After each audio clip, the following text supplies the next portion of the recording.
a otro tema súper relevante. La crisis migratoria fue uno de los temas que abordó el presidente Boric con su par de Bolivia, Luis Arce, en la reunión que tuvieron este día domingo, donde ambos manifestaron su preocupación por el tema. Queremos profundizar en esto, también en la reforma a la ley de migraciones que está proponiendo el gobierno. Vamos a tomar contacto con Francisca Vargas, directora de la Clínica Jurídica de Migrantes y Refugiados de la Universidad Diego Portales. Muchísimas gracias por estar con nosotros, Francisca, y bienvenida. Muchas gracias a ustedes. A ver, ¿cuál es la importancia, la relevancia de que haya una mirada conjunta entre Chile y países vecinos como por ejemplo Bolivia en materia migratoria, cuando justamente uno de los flujos que tenemos es precisamente desde Bolivia y donde lo que sabemos hasta ahora es que se comparte poca información, se ha hecho poco trabajo conjunto? Sí, correcto. Bueno, la verdad es que los estados desde su deber, ¿no?, que tienen de proteger a la población en general, tienen que actuar de manera coordinada con los otros países, sobre todo en temas migratorios, ¿no? ¿Por qué? Porque la migración responde a causas estructurales que no tienen que ver necesariamente con un estado en particular, sino que tiene que ver con lo que sucede en el estado de origen, y lo que va pasando en la ruta migratoria tiene que ver con lo que va sucediendo, ¿no?, y con las políticas y reglas migratorias de los distintos países por donde las personas van pasando. Entonces es importante, ¿no?, que los estados aborden el fenómeno migratorio y, por ejemplo, si nos centramos en una migración en particular proveniente de un país en crisis, esto debe abordarse de manera conjunta y en particular lo último que tú decías, ¿no?, de que también tenemos un flujo de personas provenientes de Bolivia, ya sean bolivianas o de otras nacionalidades, donde se produce algo que también conversó el presidente con su par boliviano, esto que tiene que ver con los delitos de tráfico y trata de personas. Entonces, esto solo se puede abordar si es que hay una mirada conjunta entre los países y no unilateral. Ahora, ¿cómo se podría materializar esa mirada conjunta? ¿Cómo se colaboran los países en esta materia? Me ha tocado, por ejemplo, hablar con personal de la policía en la frontera que te dice, ¿sabe qué? Nosotros tomamos a alguien detenido, se va a la fiscalía, ellos dicen que se llaman Juan Pérez, que siempre, perdón a los Juan Pérez, pero siempre ponemos nombre, dicen que se llaman Juan Pérez y nosotros no tenemos ni cómo contrastarlo. Nos dicen que son, por ejemplo, no sé, colombianos, y uno trata de hacer el cruce, no hay datos, no compartimos base, y a lo mejor uno tiene un amigo policía en Colombia que alguna vez, y uno trata por esa vía de encontrar información, pero pareciera ser, Francisca, que hay pocas cosas formales. ¿Cómo se podría avanzar en algo concreto para que haya esa mirada y ese tratamiento conjunto a los flujos migratorios? Sí, bueno, mira, yo no soy experta en relaciones internacionales, pero sí lo que te puedo decir desde la óptica de la migración y los derechos humanos es que, por supuesto, esto requiere, como bien tú apuntabas, a compartir información entre los estados, bases de datos, por ejemplo, y también a tener políticas migratorias conjuntas, como tener respuestas, ¿no?, a los flujos migratorios que tengan sentido unas con otras y que no nos encontremos con contrastes tan altos como lo que tenemos hoy en día. Por ejemplo, en Colombia se promueve la regularización migratoria de las personas venezolanas, mientras que en otros países de la región como Chile, más bien la visión y lo que se aplica son sanciones, ¿no?, una mirada sancionatoria.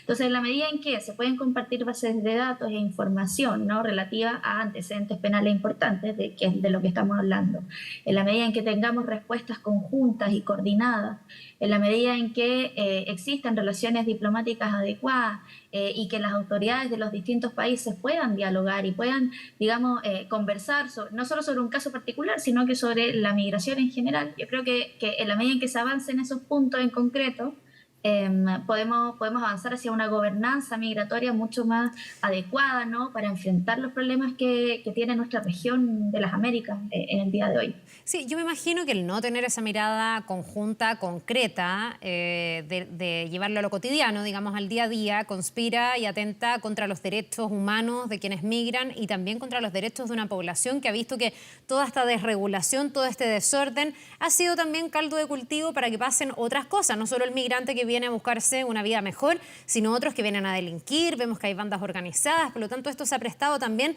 para que haya un desorden muy grande y un malestar también y una pérdida de calidad de vida para mucha gente. Y pongo un caso concreto que tiene que ver con las reconducciones. Chile empezó con esta política de reconducir, o sea, si descubren que alguien está entrando de manera irregular, lo reconducen, lo sacan y lo devuelven supuestamente al país anterior, que en este caso sería Bolivia, pero muchas veces Bolivia no acepta a esas personas. Entonces se discutía, bueno, pero ¿qué pasa con ese migrante? ¿Queda en el limbo? ¿Qué pasa con sus derechos? ¿A qué tipo de servicios puede acceder si hay dos países que en el fondo no se quieren hacer cargo? Claro. Mira, yo creo que lo que tú estás diciendo es una muestra clara de que la política en la reconducción, y es lo que hemos sostenido, ¿no? Desde nuestra clínica jurídica, siempre fue una medida parche que no ataca las razones estructurales de por qué se está produciendo ese ingreso por un paso no habilitado.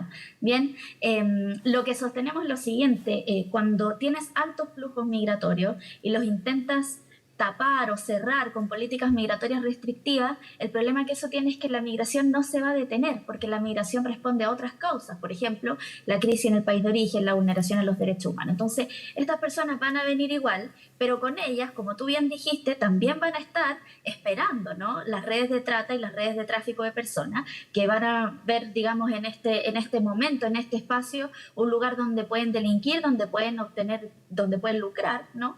Y por lo tanto, por esos pasos no habilitados entran personas que, claro, quieren una vida mejor, lo hacen por necesidad, pero también entran personas delincuentes a quienes no se les puede mirar sus antecedentes penales. Entonces, ¿qué pasa? Se producen estas inconsistencias entre que Bolivia tampoco quiere hacerse cargo de esta reconducción y, como tú dijiste, las personas quedan en este limbo. Incluso por ahí una autoridad, no me acuerdo en este momento, pero era una autoridad del norte de nuestro país, decía, o sea, las personas, incluso las que son reconducidas, al día siguiente vuelven a ingresar. Claro. ¿Por qué? Porque se trata de una necesidad mucho más grande. Entonces sí, la coordinación es importante, obviamente, pero también buscar medidas que no sean medidas parches. O sea, ¿por qué esto se está produciendo? Mejor vamos a atacar el problema de raíz en vez de intentar devolver a las personas, que eso no soluciona nada. Ahora, el problema de raíz en muchos casos tiene que ver con las condiciones que las personas tienen en sus países y yo no sé si uno pudiera desde Chile o desde el conjunto de los países solucionarlo. La crisis venezolana, ¿cuánto tiempo lleva? Y ahí sigue Nicolás Maduro y sigue la crisis abierta y no se ha podido solucionar. Lo que se ha tratado de hacer en el último tiempo es tener medidas, Francisca, que apunten a ponerle orden a esta migración y también intentar que haya más seguridad y que las personas que viven en el norte estén más tranquilas. Desde ese punto de vista, quisiera saber cuál es tu opinión, porque desde el gobierno, la ministra Siches, en visita el otro día en Colchane, dijo que van a impulsar modificaciones a la ley de migraciones, que es algo muy reciente, la ley de migraciones, que costó mucho además que saliera. ¿Cuál es la mirada que tienen ustedes desde la Clínica Jurídica de Migrantes a estas modificaciones que se le intentarían hacer a la ley? Ella decía que el objetivo era hacer más expeditas las expulsiones, por lo tanto seguiría adelante la política de expulsar a quienes llegan de forma irregular o a quienes delinquen en nuestro país. Sí, bueno, mira, lo primero es decirte solo un punto de lo que me decías antes, de que es efectivo, de que no Chile solo o un conjunto de estados no puede acabar con la crisis en Venezuela, pero sí pueden impulsar, ¿no? Y hay una serie de cosas allí que se puede hacer precisamente, y ahora voy con lo que me preguntas, para lograr una migración ordenada, segura y regular. Yo creo que eso es algo que todas y todos esperamos por las mismas personas migrantes y también, por supuesto, por las personas nacionales que habitan este territorio. Entonces, desde ese punto de vista, a mí me parece bien cualquier cambio que se promueva para lograr una migración que sea más ordenada y más segura. Yo el único llamado que haría, que es lo que sostenemos desde nuestra clínica jurídica, es que la revisión que se haga, ¿no?, de la ley de migraciones para hacer más expeditas las expulsiones no transgreda el debido proceso. ¿Y a qué voy con esto? ¿No? Típicamente cuando uno habla de esto, la gente cree que uno se refiere a que todos tengan chip libre. Y quiero ser súper enfática en esto, me refiero a todo lo contrario, me refiero a que las personas que realmente tienen antecedentes penales y deben ser expulsadas conforme a la ley, eso efectivamente se logre y se ejecute, y que no hagamos pagar en vez de a esas personas a otras, como tú y como yo, que han cometido, ¿cierto?, la falta administrativa de ingresar por un paso no habilitado junto con su hijo, con su familia, porque las vías regulares no alcanzaron. Entonces yo creo que es importante que todos los cambios que se promuevan apunten correctamente, ¿cierto?, al problema mayor que tiene que ver con prevenir, ¿no?, las redes de tráfico, las redes de trata, las personas con antecedentes penales importantes, etcétera. Ya, o sea, Francisca, tú haces la diferencia entre quienes delinquen y quienes no delinquen finalmente. Para ti no debería ser materia de expulsión el ingresar de manera irregular a nuestro país. Eso no debería. ¿Y qué debería hacer el Estado con una persona que entra de manera irregular? Porque este también es un problema. Respecto a quienes delinquen, yo creo que hay bastante consenso. No sé si habrá alguien ni un organismo que defienda no expulsar, puede ser, pero no expulsar a personas que realmente delinquen y que son un peligro para nuestra sociedad. Pero en el otro tipo de casos, cuando las personas no delinquen, pero entran por pasos irregulares, saltándose en el fondo el protocolo, mientras hay otros que sí hacen la fila y que sí pasan de manera regular, ¿qué habría que hacer? Mira, dos cosas. Primero, yo creo que sí es sancionable el ingreso por plazo no habilitado. En ningún caso es una regla general que no sea sancionable. Es Ya. sancionable y la ley, de hecho, tiene casos para hacerlo. Lo que yo creo que tiene que existir siempre es la posibilidad de escuchar a la persona.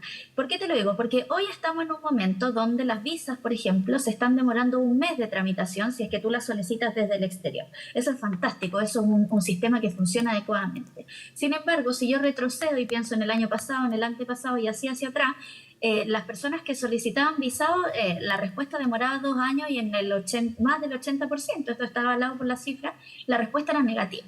Entonces ahí es donde yo digo, bueno, cuando las vías regulares no alcanzan y las personas tienen la necesidad de migrar, nos guste o no nos guste, ¿no? Porque así es, así funciona el fenómeno migratorio, las personas van a migrar igual. Entonces, ¿qué es lo que yo creo? Hay que expulsar a las personas con ingreso por paso no habilitado, claro, los presupuestos legales y dándole la oportunidad a la persona de defenderse, por supuesto que sí. Ahí vas a tener algunos casos donde tú te vas a dar cuenta, ¿no? Como lo ha hecho la Corte Suprema hasta el día de hoy, de que no es lo más razonable expulsar a la persona que ya está acá, que trabaja, que tiene su vida, su familia, etcétera, etcétera, y es mejor regularizar a esa persona. O sea, no hay una regla general de antemano que yo te pueda decir, pero sí te puedo decir que hay que promover la regularización migratoria, promover un sistema de visados que funcione para que las personas tengan la verdadera opción de tramitar su visado desde el exterior, y no se vean objeto, ¿no?, de estos engaños y de estas situaciones complejas como la que yo te mencioné. O sea, 84% de las visas de responsabilidad democrática,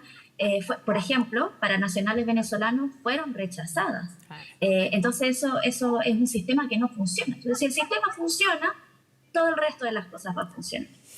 Bien, pues Francisca Vargas, directora clínica jurídica de migrantes y refugiados de la UDP, gracias por conversar de nosotros. Un tema tan amplio que en realidad cuesta encontrar todavía todas las soluciones, pero hay una aproximación también a algo que podría aportar. Muchísimas gracias y que tengas un buen día. Gracias a ti igualmente. Nos Chao, chao. vemos.